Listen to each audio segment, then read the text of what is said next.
Bismillah ar-Rahman ar-Rahim. Assalamu alaikum wa rahmatullahi wa barakatuh. Dear viewers, thank you very much once again for joining us live on Mic'd Up. So we want to thank all of you and take this opportunity to share this one because this is backed by popular demand. Probably one of the most realist episodes that we had, bringing light to what's happening in our families' lives. Especially from throughout the subcontinent of India, Pakistan, Bangladesh, etc. So we want to thank all of you for viewing. And like we always start with, we want to make sure that we are liking, subscribing, and hitting the bell icon for notifications on Mic'd Up 416 on YouTube. We're trying to build obviously the followers and the content. Full episodes obviously get posted on there. So if you're watching on Facebook, on the Sufi Council platform or the Makkah Islamic Center platform, please do like and subscribe on YouTube at Mic'd Up 416. So that'd be greatly appreciated. So we want to thank all of our viewers who have been, sending us our feedback and then continue to support the Mic'd Up content and obviously the podcast. So we want to thank all of you. May Allah bless all of you for the continuous love and support. This month of March is definitely has been an exciting one, but a lot of good things happening in the month of March. Slowly the restrictions are getting lifted in Toronto, and we want to thank especially our sponsor for the month of March, IG Wealth Management. You can follow them on Instagram at IG Wealth Management, but definitely want to give a shout out for someone specific from IG Wealth Management, brother Kamalhusain Rathod, who is the consultant with IG Wealth Management, who has sponsored the month of March. So a big shout out to them. May Allah bless their business. They're located 700-295 the Westmall, Etobicoke, Ontario. The address is on your screen. And the office number 416-695-8600, extension 4206. To get in direct contact with brother Kamalhusain Rathod Saab, their cell phone number 647-289-8786. 647-289-8786, and their email kamalhusain.rathod@ig.ca, kamalhusain.rathod@ig.ca. So once again, for all of your tax services and banking inquiries, investments, etc., please do reach out to brother Kamalhusain, inshallah. So follow us on IG, Instagram at Mic'd Up 416. And all of that, we're here live from Makkah Islamic Center, 3234 Eglinton Avenue East in Scarborough, as we always are live from our own idara, and to help and donate to the cause, meccacenter.ca, where obviously because of the pandemic and slow restrictions in people coming to the masjid, etc. We have our renovation project, which is almost complete. So you can go on our IG, Makkah Islamic Center, and you can kind of see the progress that we've been doing. So meccacenter.ca, donate whatever you can to help the house of Allah subhanahu wa ta'ala. So that was the small announcements and the formalities are over with. So we're going to jump right into it. Family drama. So the first one was obviously a very interesting one, and it shed a lot of light onto what's been happening in our families. So the same panel came back again. We just thought it was right. And by popular demand, there was 2 episodes that unanimous decision to bring back, and this was one of them. And inshallah, the next one, not next week, but the week after, we'll bring back part 2 of another episode. So I want to bring back my panel, introduce the panel to all of you. So on my right and directly in front of me also is Hafiz Bilal. So assalamu alaikum wa rahmatullah. Wa alaikum assalam wa rahmatullah. How are you, Hafiz Saab? Alhamdulillah, how are you? Alhamdulillah. Thank you very much for joining part 2 of this family drama. So appreciate you coming out and supporting as always. And directly in front of me, he's been missing. People have been asking about that. So he missed like two podcasts. I went to Africa. I came back. And I went to UK. And so back by popular demand, I guess the spark of the I don't know who's like taking more stripes, Hafiz Yahya or Janab Aamer Qadri sahab. Assalamu alaikum wa rahmatullah. Wa alaikum assalam wa rahmatullahi wa barakatuh. Assalamu alaikum, Hafiz Bilal. Wa alaikum assalam. Shout out to Hafiz Salman from Sufi Council UK. And I'm very proud of that, brother. And I want to give our thanks as well to the Sufi Council of Africa team that we have just originated and we have just propagated. Gee. Big things are happening for the Sufi Council. So yes, definitely Hafiz Salman from UK, Blackburn, initiating great work for the Sufi Council of UK. And there's going to be more coming out for the Sufi Council of Africa. So stay tuned. Follow us on Facebook, Instagram, Twitter, Sufi Council. Follow Sufi Council of UK. And then soon, inshallah, Sufi Council of Africa will be on the social media platforms as well. So getting right into it. You guys can hear me, right? Yeah. I don't know. Seems a little different today, but nonetheless, family drama. So the first one was very interesting, but there was a lot of things that were left out. We talked about Minder and all of that stuff, but this one we want to make it a little bit more serious. And we'll try. These guys are smiling already. So the biggest thing is, I guess where I want to start off with is we're losing the sisters in Islam, sadly enough. And how we're losing them is in the sense of forceful marriages. And I think it's a very big topic. And you don't know, I want to marry this person. That person might be capable too, and meets the requirements and everything like that. And the parents are saying no because, oh, this person's this caste and I don't like their parents and they don't make enough money or whatever the case may be.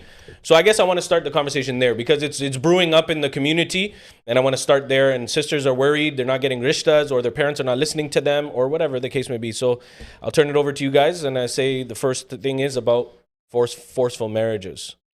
The sisters, in our society right here, I honestly believe so. What I'm noticing are a bit confused. And why I'm saying that is because, listen, it's a hard time for them and it's a hard life for them, living especially in this part of the world. Forceful marriages because the parents want security for their daughters. Everyone wants that. Okay? No one wants, it's the biggest badnam, it's the biggest slap in the face, ma'azallah, astaghfirullah al-azim, when a sister is divorced, right? I mean, it's easier for a man to get remarried. It's easier for a man to start his new life. But for a woman, it's very hard. She has kids. Okay, let's say before the kids, though. But no one wants to marry a person who has been married already. Mm-hmm. Especially, I'm talking about a woman's side. And I hope you understand what I meant by that. Mm-hmm. The man, once again, I told you it's easier. So now, the woman, they're trapped in this society because they're also out and about. They want someone who they want. But their parents are, once again, I'm telling you, security, and that's holding them back. That's what I think. And then that's where the forcefulness comes, right? The parents want them to get married right away. But now the sisters are rebelling, right? The sisters say, no, we don't want that. The girls say, no, we don't want that. Dad and mom are not understanding the situation. Culture is a problem. We don't have, and it's easier sometimes. I'm telling you this on air. Sometimes it's easier to get married to someone in your own culture because everything will be easier. But it shouldn't be restricted. If someone is marrying someone outside of their culture, allow it too. But it's an educational thing. The parents are not educated enough to understand that. You understand? They're not understanding, okay, for example, we're Pakistani. Now, if you bring a Bangla rishta, they're going to start with the politics. Oh, look, our politics is not right with that country. What's the politics? They left Pakistan. Yeah, this and that. Yeah. Same thing with the Indian Hazrat. Oh, the partition thing is going to start again. Why? This stuff has been in our blood for a long time. And these are the reason why. This is the reason why us Muslims are not united too. Right. Hafiz up. I think also religion plays a big part into it because when they do these, most common situations, you'll find that when a forceful marriage does happen, it's usually a relative of the parents, right? Close relative or close family friend or something like that. And religion's overlooked, right? They don't see, okay, sure, the person's got job, security, but are they the best fit for your daughter or for your son, right? And to avoid such things, or if you're in that situation where your parents are forcing a marriage on you, it's not an overnight process to like get rid of that. Mhm. You have to speak to them. You have to build that. You know what? I don't want to marry this person because such and such reason. Mhm. I have another prospect. Okay, but is that prospect good for you as well? Right? Mhm. It's a lot of factors into play too, right? Right. I think especially on social media nowadays, you're seeing a lot of women leaving the house, sisters leaving the house because of, you know, dad or mom is forcefully trying to marry this person off.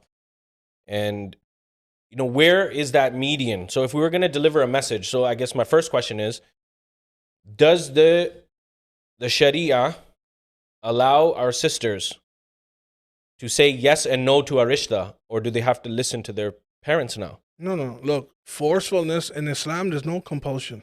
Good. Regards to anything. Everything else now that we're talking about is culture. We need to distinguish between the two. Mm. Look, when even a rishta does come, a woman has to say yes or no as well. Mm. It's not, okay, here, boom, you're getting married. No, Yeah. It's not like that. Listening to your parents is an amazing aspect in Islam that we have to do. But the parents here take advantage Mhm. of that, and then they think they know more than what more than what the children may know. So it's 50-50, I believe so. But half of the times that we see here, sometimes, like if you look, our background is Pathan, we're Afghani, Alhamdulillah. right? So what does happen in Afghanistan sometimes? They don't even get to know what's happening. The women, right? They don't forget about the question, right? It's about, okay, you're having nikah tomorrow, Maulana's coming. Sometimes, not all, but sometimes there's like, here you go, done. Plus, here in this society now, when liberation is, you know, a little bit more, the voice is heard more, the women have a bit more rights over here in our society. Now the woman gets to choose their partner. But here you go again. This is the conflict between culture versus Sharia now. Right. How do we keep a medium between this? The woman has to come forward and say to the parents what is going on in their life. And I've been telling you guys from day one, you need to be, as parents and as children, you need to be sitting down on a table. Whatever is concerning with you, you need to address it. If you like someone, we're human beings. We're going to like someone. We have feelings for each other. It is good to speak about that and say about that. But see, what happens is now they're not talking about it, right? And dinner table, they're just, you know, making the rotis and all this stuff, and then they're hiding and they're sweating and they don't know what's going on. How am I going to tell dad and mom? Well, then it's too late now. Mm. Have that open conversation. Like, Dad, Mom, I do like someone. He is Muslim. I want you to meet him. I want arrangement to occur. So, ma'azallah, astaghfirullah, no guna will happen. Before any guna will occur. That's reason. Yeah, you shouldn't be scared to talk to your parents as well, right? Because people, sometimes they get nervous, you know, like, how do I approach my parents? Right. There shouldn't be that nervousness, right? And to speak on, you know, the forceful marriages, like, why do our parents force it on us? Because, you know, it's actually a cycle too. Because that's what they experience in their life, right? Yep. And then their parents like that too. Yeah. Right? But then, to your point, right? Like, you're in a new society or a newer place. The time's also different, right? It shouldn't, those same traditions should start to change as well. Yeah, I mean, well, like, due respect, like, Yeah. the Only parents those- should, the parents should understand too. The daughter's doing doctor degree here, okay? And you're bringing a brother that's looking like Hacksaw Jim Duggan, right? With his axe and the farmer, right? He's a farmer, right? Whoa! He's coming here. He doesn't know how to talk. Hold on. Okay, he doesn't know how to talk. I'm He gonna doesn't. shout out Hafiz Asif. Hafiz Asif is a big WWE fan. Yeah. He's so he's probably Hacksaw Jim Duggan. Guys, you need to Google Hacksaw Jim Duggan, WWE. He's an wrestler. old legend. He's a Legend. He's a He's wearing his little chakdi, bro, and he's coming out with an axe, right? You're gonna match him to a girl that's doing a doctor's degree. It's a very good point. I'm giving you the extremes. I'm giving you the extremes. But that happens.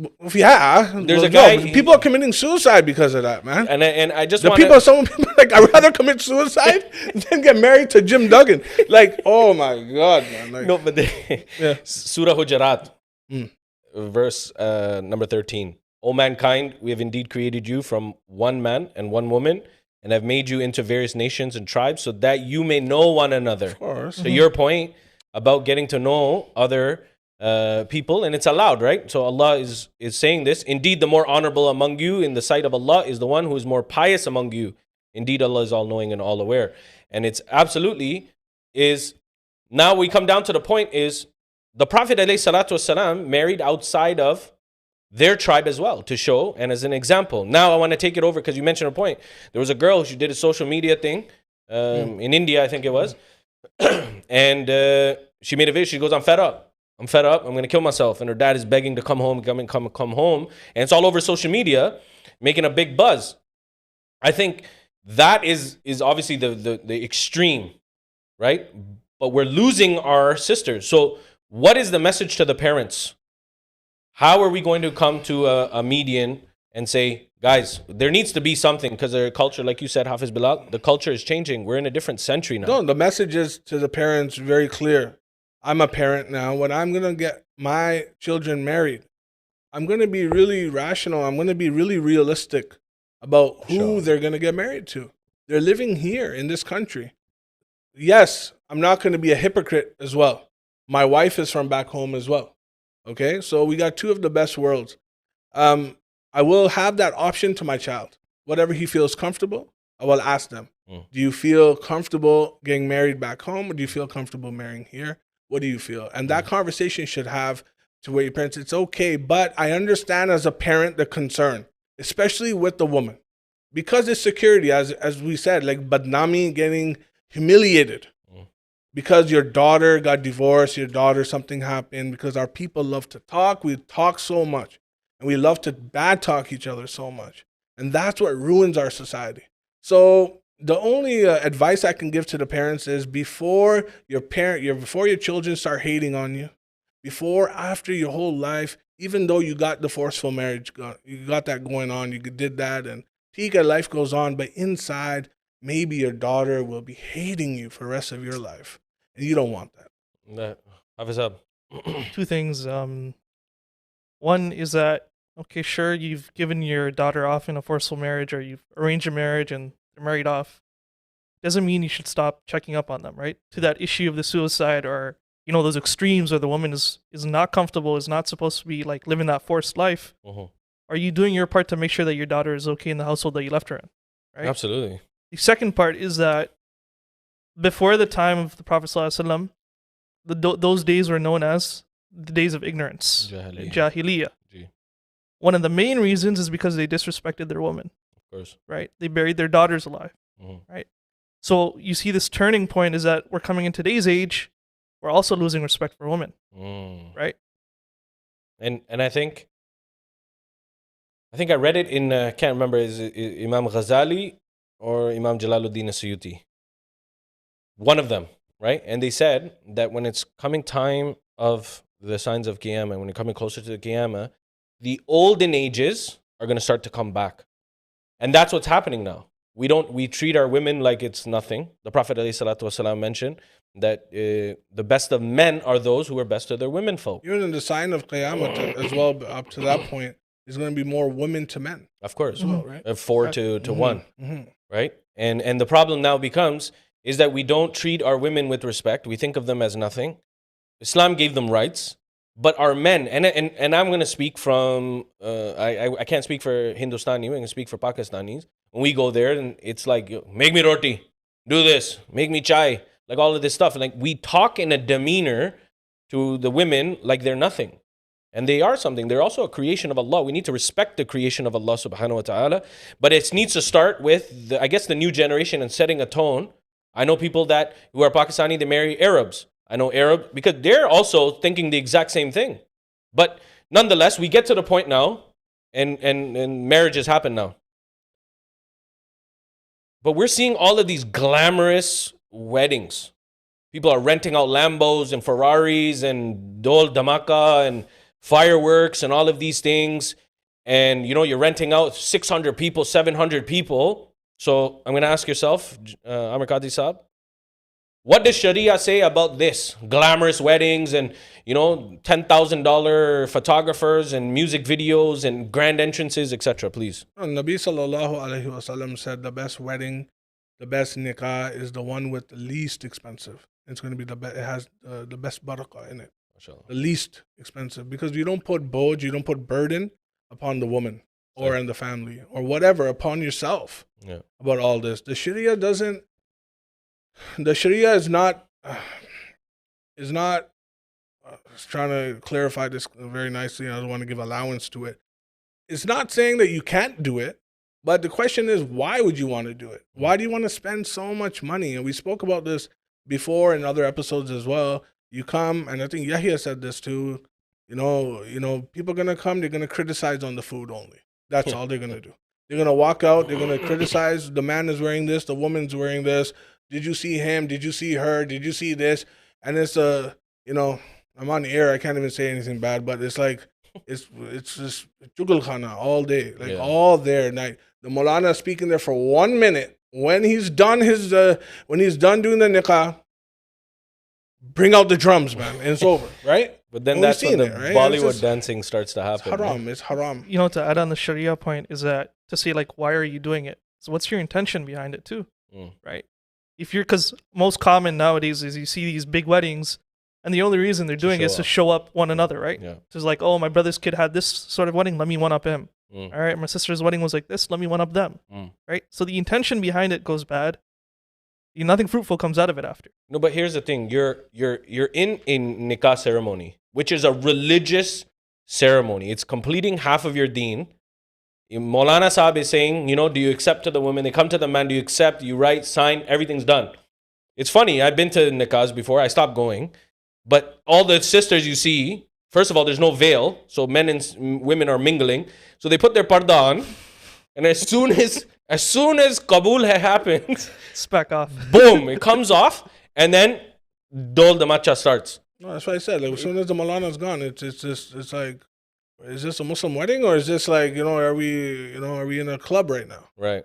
And it's bad, man. The lights go down, the people are dancing, the husband and wife are dancing, they're having a special dance. You know what I mean? Special dance for the groom and the bride. La hawla wa la quwwata, what are you doing?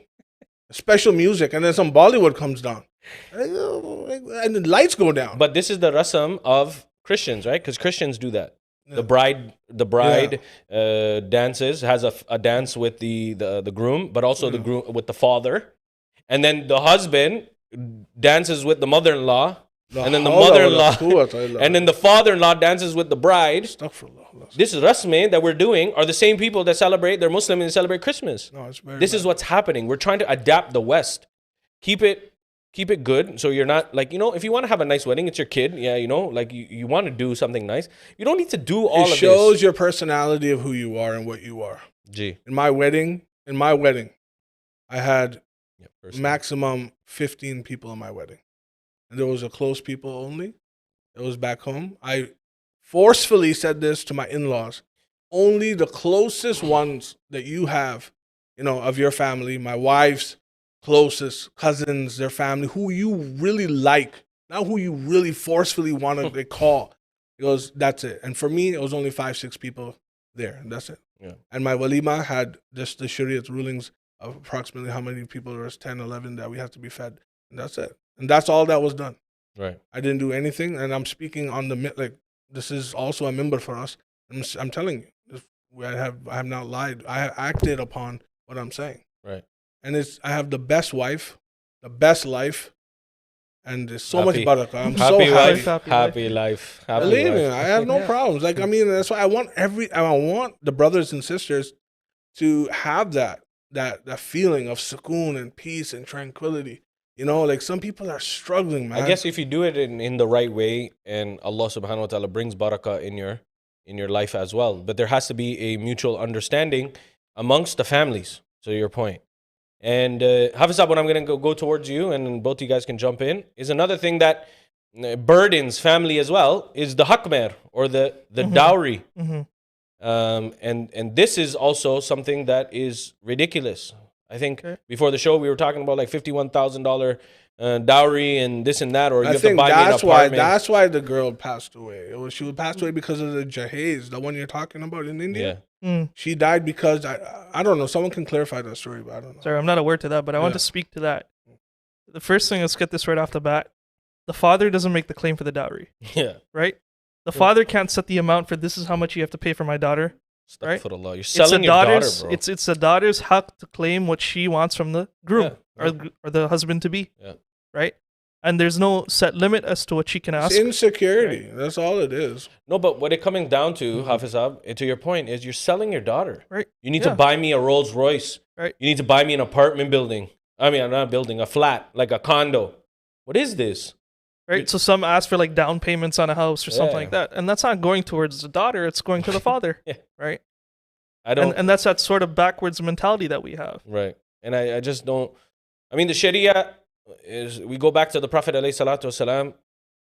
The wife, Sayyidah Khadija radiallahu anha, asked for certain things, but the Prophet sallallahu alaihi wasallam said yes, no problem. But some people are just doing ridiculous amounts of things. But this now burdens that family. What if the family can't afford it? Do you get what I'm saying? And then that's a show. It's a show to that family. Oh, what? You can't give me this? Anyways, I'm going to draw the attention towards, and we can come back to that, is I was reading an article. There was a sister, and so there was families, I guess, they were talking. They both said yes and this and that. They were meeting, families were meeting and whatnot. And then what comes down to it is that the family of the bride said no last minute and said, you know what, they didn't like something or whatever, and they said no.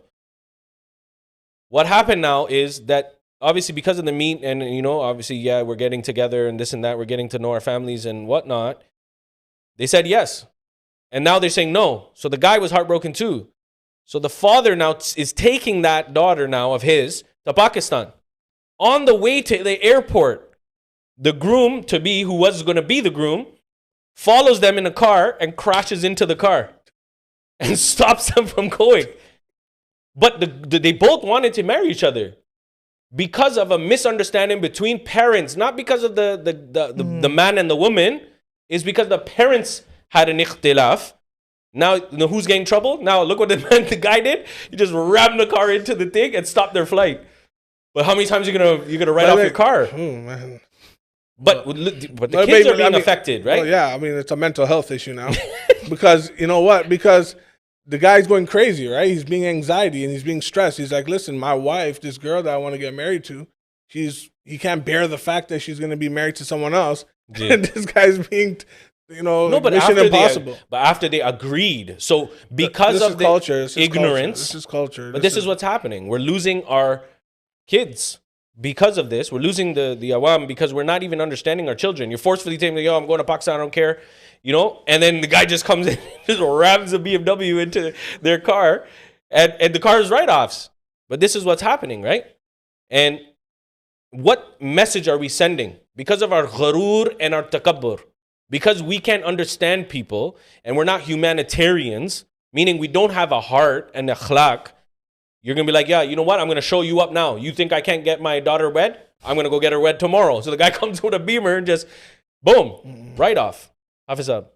Yeah, but your intention there is to join families, right? That 100%. was the initial agreement or arrangement, right? 100%.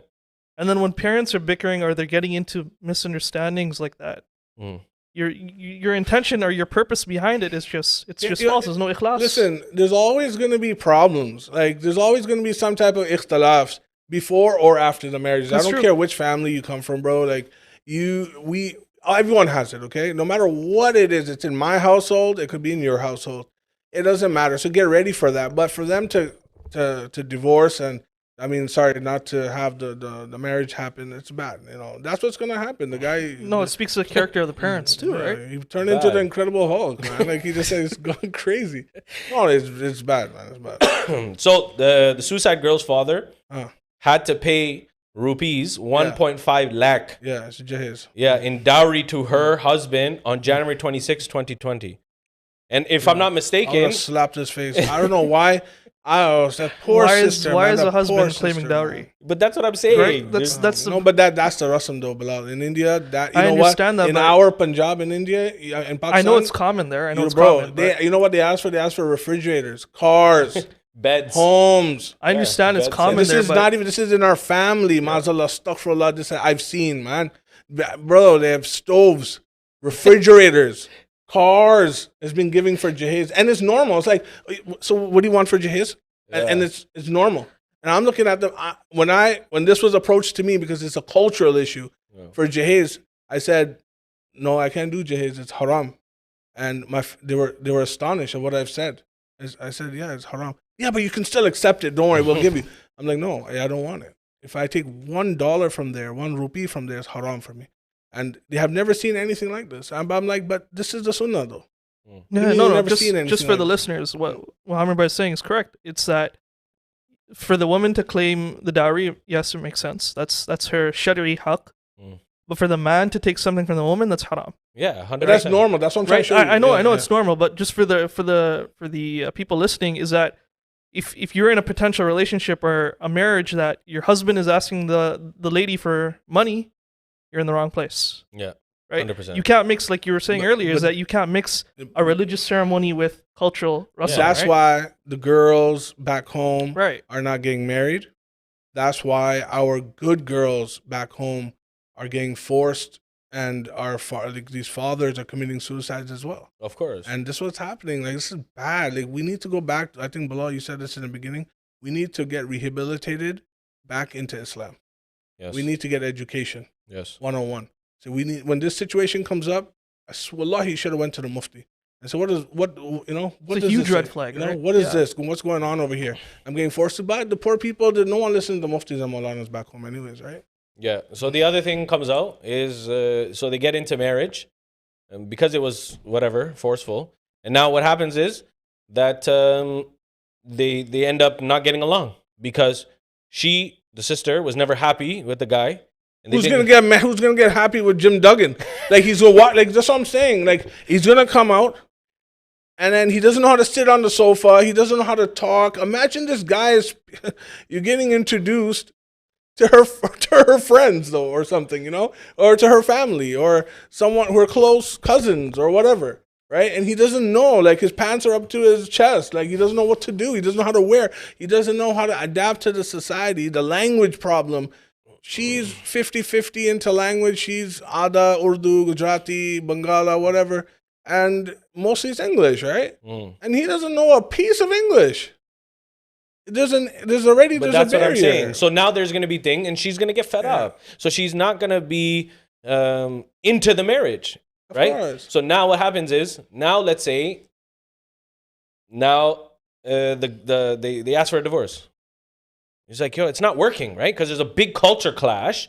It's not working, and now the father comes in. He goes, yo, if you give talaq or you get divorced, then hamara koi rishta nahi. There's no rishta between me and you. Is that right from a parent's side? No, it's not. You're putting more pressure now. First, you pressured the sister to get married. It went downhill right there, Yeah. right? When it just went back home, and we've seen it multiple times. Because the father's caring about his reputation or how Exactly. people are perceiving him. Ego. Right? Yep. It's ego. It's the man. It's the gharur. It's, all So of then this. people ask him, was like, "Oh, I heard your daughter got divorced." So I was like, "I have no daughter." No. Right? Oh, wow. Now, there's another thing that came up. We were talking about it before the show, is that there's a person that's married, obviously unanimous, who's married, and they got their nikah done 6 years. They haven't consummated the marriage. It's been 6 years. We were talking to Imam Saab as well and all of this. And it's been 6 years, and they haven't consummated. But, that one side of the family is just completely, like, cuckoo. Meaning they're asking them for money. They're not trying to come. They're like, yo, come here, move here. Again, back home mentality. One is back home, and the other one is obviously here in the West. And they say, send money back home. Oh, I might move here. I might move there. You got to come with me. You'll sponsor me because they want to get a green card or they want to get citizenship. Now, what's happening is 6 years now, there's no consummation of the marriage. And But why isn't he here though? Why isn't he? Or is the person? I'm studying, I'm doing this, I'm doing that, I'm flan. There's always excuses that come up, and then 6 years? she's studying and they're this, whatever. But the problem is, why did you even do that? First of all, consummating the marriage, you haven't done it in 6 years. Yo, There should be no nikah. There's no nikah. There's no marriage. There's no nikah. So now if they're asking for a divorce, now what do we say to the family? There's 6 years, your marriage is not even there, your nikah is not even accepted now. So now what do we do? This is a genuine concern. I don't understand what the concern is. Like, does nikah even occur? Like, No, nikah happened, but it's 6 years has been gone. They I haven't think when we were consummated. speaking about it earlier, it's that can the woman ask for talaq from Islamic Sharia Yeah. terms? She can't, right? And now if she requests it from her husband, husband is saying no. No. Husband saying no. I don't want to give it. oh But it's been 6 years and they haven't consummated the marriage. no, the khulla, meaning the woman's divorce, is permissible even if it's even 3 months, 4 months, Gee. even Gee. if a man has not seen his wife, or I mean a legitimate reason. Now let's look at like the reasons now. Like, okay, is he gone for war for 6 years? No, like, you no, know, no. like we can understand. But, There's like, obviously something brewing. no, I mean it's bad. There's not going to be no barakah in the relationship. Like, you should just leave it. You should just. I don't know why they're clinging on to it still. No, they're trying to get divorced, but he won't give. So No, you the do ruling you go to- is you go to court. no. Yeah. One's in the West, Yeah. one's in Pakistan. How could you go to court?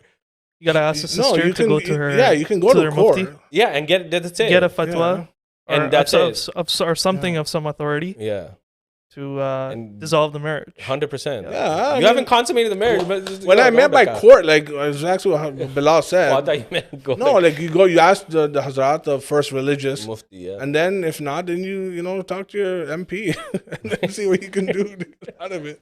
That's bad. 6 years. Wow. No, get out of that. Get out of that La situation. hawla wa la quwwata. As I So, was saying earlier, it's just a huge red flag. yeah, big red flag. Why? Like, you know what I mean? And then on top of that, I think there's some kala jadoo and black magic involved and all of these things. Like, it's just messed up, right? So at the end of the day, now from the brother side, right? So we're talking about the sisters, we're giving them and whatnot. Brothers are prolonging their marriages, you know? They've graduated from... brothers are sneaky, man. They've Brothers are graduated- bad. they Man. You think we graduated don't 6 years know? ago. Yeah, your brothers are bad, man. They're delaying. We the found situation. Rishtas for them. Yeah, brothers are bad. I know. Still saying no. Still saying no. Wallah, like, Even now, right now, they're saying no too. there's, when Galavich ore. when I got married, right? When I was getting married, my parents told me right away, Aamer, you want to get married? I said, gee, I'm getting married to whoever. He goes, whoever. And he goes, you have no desires to whom, whatever. I go, no. And I got married.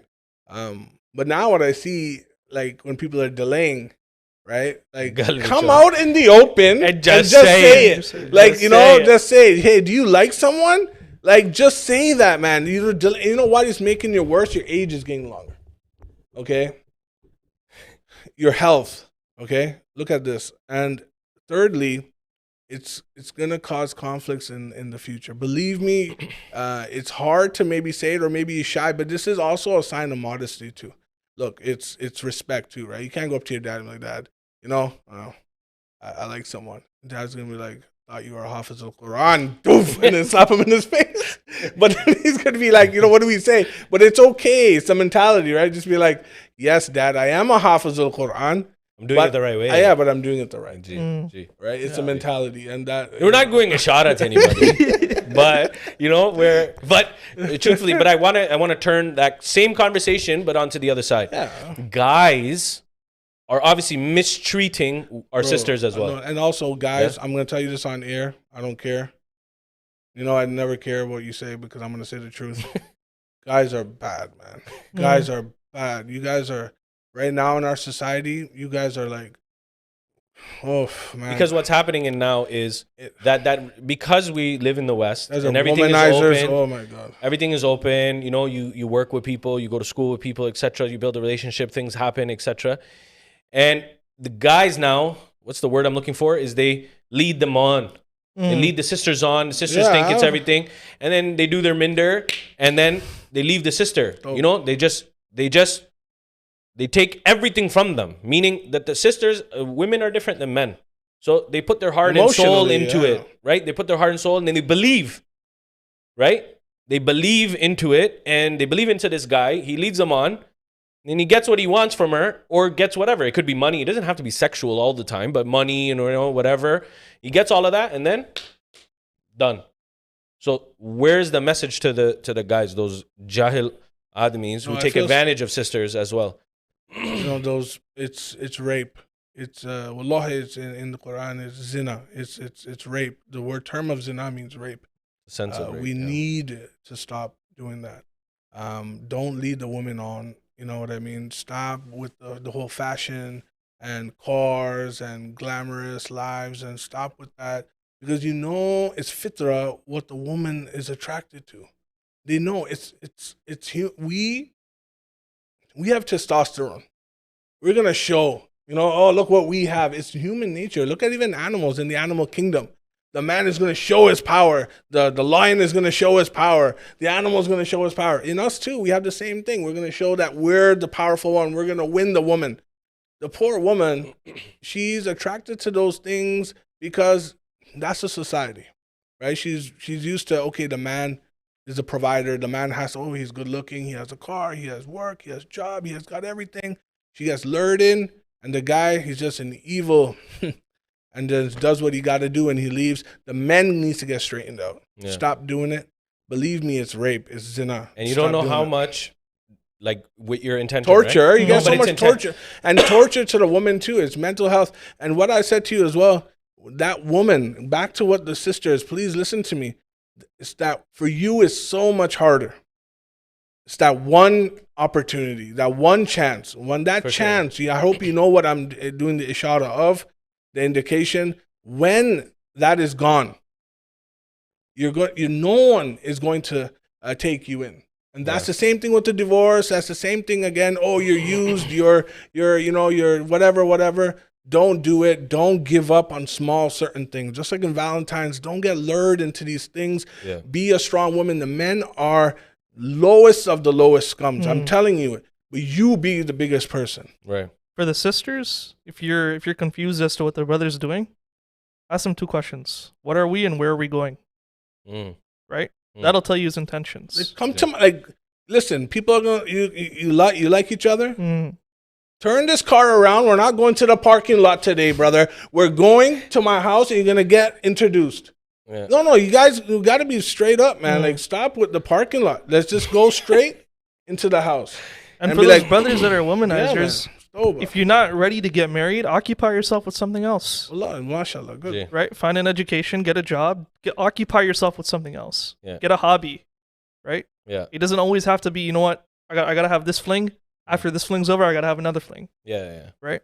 And you know what? And here's the more disgusting fact is that 90% of what we see, these men Islamically are educated, right? Some of them. Can I just add something before you go there? I saw this nice post. His sister said, when you're catcalling, just because you say mashallah doesn't make it right. Say that again? When you're catcalling, right? Just because you say mashallah to the sister doesn't make it right. You're using God in this, eh? Like, no, you can't. It's bad, right? It's very bad. No, I mean, there's a lot of pervs, man. The guys, I told you, they're bad, man. The boys now, what I'm seeing and I'm noticing, all of us. But see, here's the thing. There's Hafiz Quran. There's ulama who call themselves imams and sheikh and all of these things. We see it all over the time. We see it, Qadris and this and that. I saw, I don't remember, this is not even PG-13. I saw a thing where there's a Maulana back home and stuff. You see it all the time, right? There's Qadris, they have these things. The problem is that those people are attracted to these types of people. Oh, mashallah, this guy has a beard. Oh my God, he's knowledgeable. Oh my God, he reads the Quran so beautifully, this and that.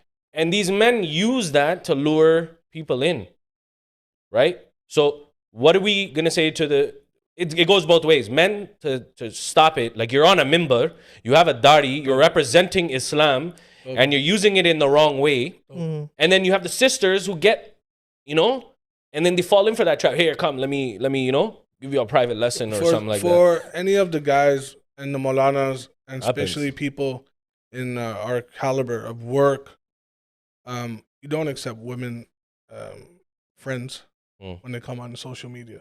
And, that shouldn't happen. If you see a lot of women adding men, especially Molanas and Qadris and stuff, there's an issue right there. There's a red flag right there.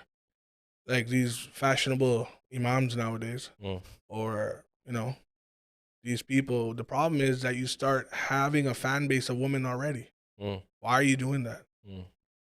And that's the problem. Like when, people should aware that, like, brother, why do you got like 10,000 women on your Instagram? No, I mean, people will follow, but that's fine. But you gotta like. I'm talking about friends listens. I'm not huge on social media, so I don't know. Like most of my friends, I'm highly active on Facebook, and I can explain to tell you of the 4,000 friends I have, maybe of the women of them are my wife and the women that I know that are my family. Yeah. That's it, right? And if you have 3,000 women friends, there's a problem, right? And that should be, you should raise for awareness, but you should confront the brother. Like, what are you doing? And if he's a person in a position, like an imam or something like that, you should hold him accountable. But what are you doing, man? Yeah. Zina. That's wallah, zina. It's bad. We have because zina comes with eyes too, right? Eyes, anything, walking. So it's bad. You can. What are your intentions? You can do zina with your eyes. Of course. You can do zina with your hands.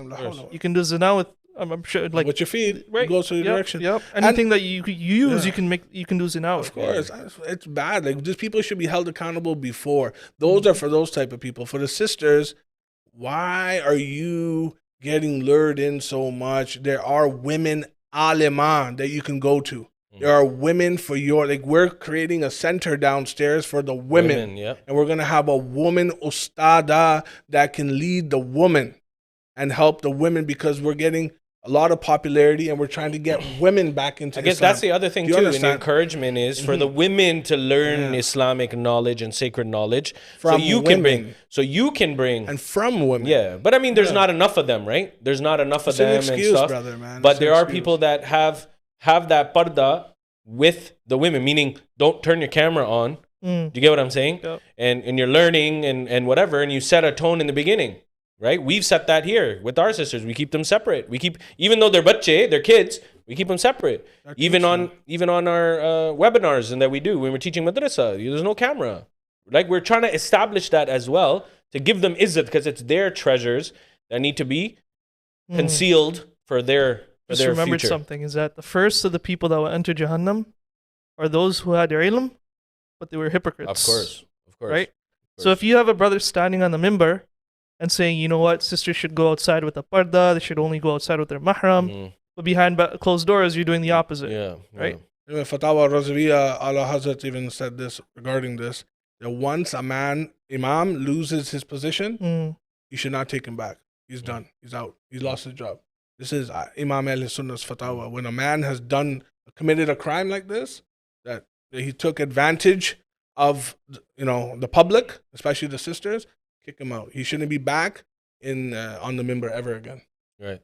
It goes down to, you're standing there, you're in a position of authority, you're whatever, even you're Hafiz al-Quran, you're standing on a musalla, you're doing, all of these things matter. So, but when it comes down to it, we got to be more God-fearing. We have to be more God-fearing. You have to say, you're going to be answering for this stuff. Because we always think, right? Like whatever we do, that's it. Allah will forgive my sins. Allah will do this. I'm a Hafiz al-Quran, Allah will forgive my sins. Or I'm an alim, Allah will forgive my sins. I'll go to Hajj, or I'll go to Umrah and I'll forgive my sins. Listen, you can go 1,000 times to Hajj. It doesn't make a difference. If your heart is not clean and your tawajjuh is not towards Allah subhanahu wa ta'ala, his Habib sallallahu alayhi wa sallam, it's not going to matter. To speak to that, so if you have the intention of committing something wrong or doing something wrong, you also have the intention of doing tawbah, but your third intention is, I'm going to do it again and then do tawbah again, your tawbah isn't accepted. No, 100%. Right? Because you're making that intention, okay, I'm going to do this so I can forgive my sins, but I'm going to commit sins later on again. That same sin. Your tawbah it's like counterproductive. You know what? At the end of the day, it comes down to, we just got to give more knowledge. We got to give more knowledge. We got to hold, we got to bring people to the mosque. The sacred knowledge has to be passed on. We got to be there for our youngsters too, to kind of groom them to that level, right? And bring them in, and we got to care for our future generations. It's not just about, I want my following, I want people to like us, I wanted to do that. It can't be about us. It has to be about the bigger picture, and it's the generation that we're trying to reach out to. So I'm going to turn it over to you guys for final remarks. Hafiz, I'll go towards you first. Just the final message to the viewers, and then inshallah we will conclude? For sisters, soon as you see a red flag, stop. Right? There's a precedence for concern, or as soon as you see that red flag. And for brothers who are doing like, you know what, these flings or they're womanizers and stuff like that, find a hobby. Do something better with your life. Right. Right. No, but if you, and to that point, before I turn it over to Jean Aamer Qadri Sahab, is what you do in your life, your kids are gonna do as well. And it's gonna happen. You trying to do all this and you think you're, a rude boy and whatever, and then you got girls and this and that, buddy, your kids are gonna do the exact same thing to you. And you're gonna do the same thing. And then what the other thing is, Allah might just say, okay, you want to do this to other people's daughters? Here's 5 of yours. Yeah, there's barakah in women having kids as daughters as kids, but eventually what's gonna happen is, guess what? Here you go, karma. No, actually, let me just add one more thing before I give it to Pastor Mike. But for those brothers, is that would you do the same thing with your mother, or would you let someone do the same thing with your mother or your sister? Right? Would you let someone do that with a female that's close to you in your life? No, but you would get prideful, right? Right. At the end of the day. No, I don't have anything else to say. I think it was beautifully wrapped up by Bilal Bhai and yourself. Just want to give a couple of shout outs to end this up here. I'm really proud of the Sufi Council of Toronto, firstly, because when everyone's here, I want to tell them on air. Because our Imam is here as well, and the center is running so well. I'm so happy, and there's so much barakah. Shout out to Hafiz Luqman, the principal. I love this brother. I'm loving him every day because this brother is doing tremendous work. My brother Hafiz Yahya, behind the scenes all the time. This is because of him, and there's so much more. Obviously, Bilal Bhai is beside me. He's the one who organizes all our calendars and organization, and he organizes everything like that, and we're all up to date, and on the app and all that. That's because of him. Omar, who's in front of me, you brothers doing very well. Mohsen Bhai is not here today, but him is doing great work. He's bringing lots of sponsors and etc., and putting the word out for the Mecca Islamic Center and the podcast out there. Shout out to him. Big shout out to Sufi Council UK. My brothers are going to do work. I am going to tell this on air that they're going to surpass the Sufi Council of Toronto. The reason why is because they're younger than us. The more younger are more intelligent, and how the initiative that Salman Bhai and all of the other brothers, Huzaifa, Omar, and all the other brothers, and I apologize, I can't, I'm forgetting their names, Naeem, and the whole team, that they're young and they're going to be more talented than us. And watch out for these brothers. I'm telling you, they're going to take UK to a storm, and they're going to do a lot of community work. And alhamdulillah, we're going to do an annual Sunni conference there. And of course, Sufi Council of Africa, they're coming around, and you'll see the work soon in Ramadan. You will see a lot of appeals. You'll see a lot of work come through of Africa, and we would need your help, because this is why Sufi Council of Africa is going to be established, because we need to do a lot of welfare work. We need to help our Muslim Ummah who are suffering right now. And you can see where your money is going to go, and you'll see that, inshallah. So thank you very much for everyone. MashaAllah. So that was Family Drama Part 2. Hopefully we shed some light on obviously some brewing topics in and around predominantly our sisters and marriage and what's in our family and what's happening. Listen, share this, right? Share it to your family. Sit down with your family. I know Brother Matin, I know he's watching because he watched the first one with his mom. We got to make khususi dua for their mom for their health. Allah give her a long, healthy life, inshallah. But Brother Matin, I know he's watching because he's been messaging me. He takes this part because he's done so much. He lost his father. Allah give him a high rank in Jannah, inshallah. And his mother and stuff like that, and he's taking care. That man has sacrificed. You never came back to give any gulab jamun and rasgullas back, man. That brother, what are you doing? That brother has sacrificed so much for his mother. Wallah, I'm telling you. And that's what it means, right? Take care of your parents. Inshallah, you're going to reap the benefits. Inshallah, no, he's going to see it in his son. Inshallah. Yeah. He's going to see it in his son. Did you know that? Did he call you? No, you didn't call me. Okay, Selfish. Man. That's what I said. But I knew, like, bring the gulab jamuns to Whitby, brother. And we're waiting for you. And I'm so happy for you. I'm so happy for you, Matin. I know you were waiting for so long for this opportunity. Mashallah. Alhamdulillah, you're a father. Congratulations, brother. And he's such a great mukhlis individual. But anyways, I just do want to mention that special shout out. And yes, whatever we talked about Sufi Council UK, Hafiz Salman Sallamahu, and Hafiz Asif, who always supports from Ilm City, and Sufi Council of Africa is going to be launched very, very soon, inshallah, with more details. So I just do want to thank Hafiz Bilal, Janab Aamer Qadri Saab for coming on and shedding some light, a little bit more light on family issues and what's brewing up in our families. Hopefully it could be beneficial. Share it with your families. Sit down, build a relationship with your family, build a relationship with your parents. Don't be afraid. As long as you're following the Sharia, Allah will protect you and keep that protection amongst you and your family and build more muhabba between you and your loved ones, inshallah. So I do want to take this opportunity to, again, shout out to our sponsor for the month of March, IG Wealth Management, and especially Kamalhusain Rathod Sahab, where you can find him, 700-295 the Westmall in Etobicoke. He's a consultant. So for any of your tax purpose needs, investment needs, etc., reach out to brother Kamalhusain Rathod, and the address is there.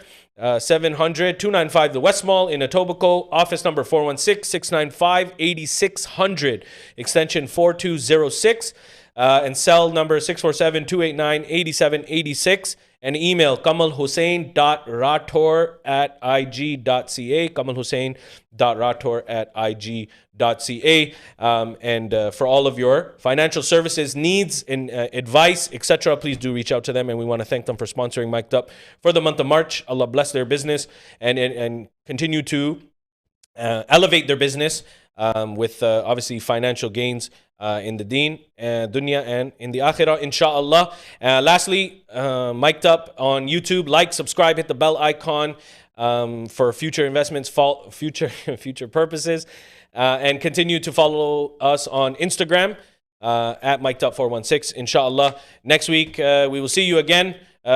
Just remember, for those who are watching in the Eastern Standard Time, clocks go forward tonight going into tomorrow, so there might be a time difference on our podcast for next week, and we have just this month, and then inshallah we're going to take a break, so season finale will be at the end of March, inshallah, and we're going to have a very good one for that, and we will break for the month of Ramadan, and we got a lot of good things happening in the month of Ramadan, so tune in to Sufi Council of Toronto on Facebook, Instagram, Twitter, Snapchat, and Makkah Islamic Center on Instagram and Facebook.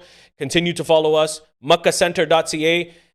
Kindly donate whatever you can in the way of Allah subhanahu wa ta'ala for our own idara. We got a lot of good things happening, and you're going to see us obviously do some even better things in the very, very near future involving the youth and the sisters, etc. So meccacenter.ca, whatever you can give in the way of Allah, Allah will bless you in this life and in the hereafter, inshallah.